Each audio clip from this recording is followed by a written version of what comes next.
Hello, everyone. Welcome to Sense in Essence.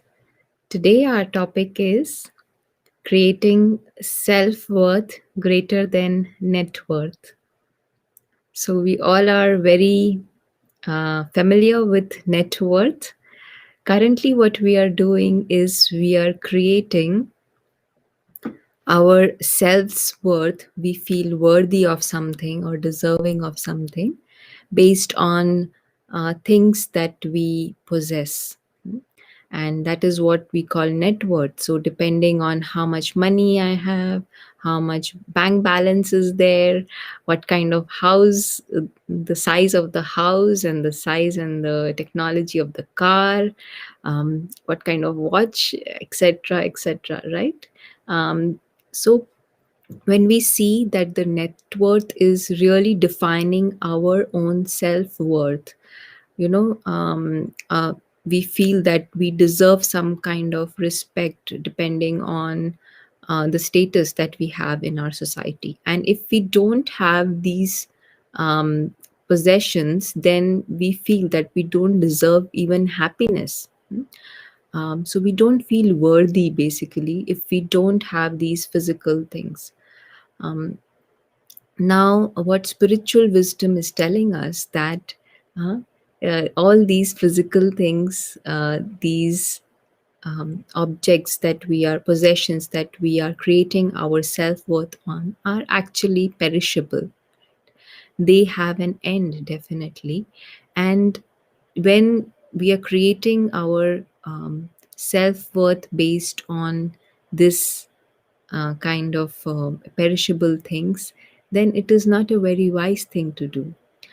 So we come to the fact where we see how we can create a self worth that feels always deserving and worthy, not depending on these perishable things. So we now have to create time for ourselves to connect to our reality, which is imperishable in nature. If we look at our true self, the true self, the being of light, is always existing. It is eternal in nature.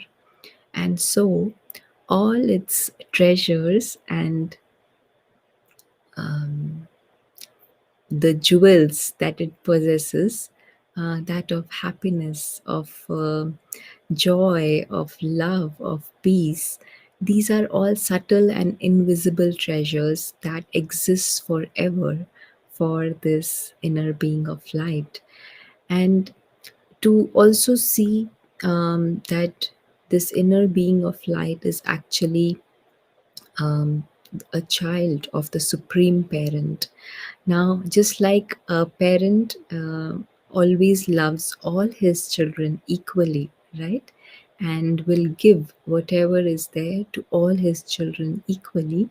Similarly, the supreme parent also loves all his children equally. He treats them with the same amount of love and care equally. We just have to remind ourselves of this truth and this reality, and we will see that our self worth starts to increase more and more. And we'll come to a stage where our feelings of self worth are not anymore dependent on the physical perishable things, but we are able to have a high self worth in spite of whatever our circumstances may be in the physical sense. So, hope we are able to come into this practice of who we really are, this inner being who's worthy and deserving and full of all the treasures, creating a self worth that is greater than net worth. Thank you.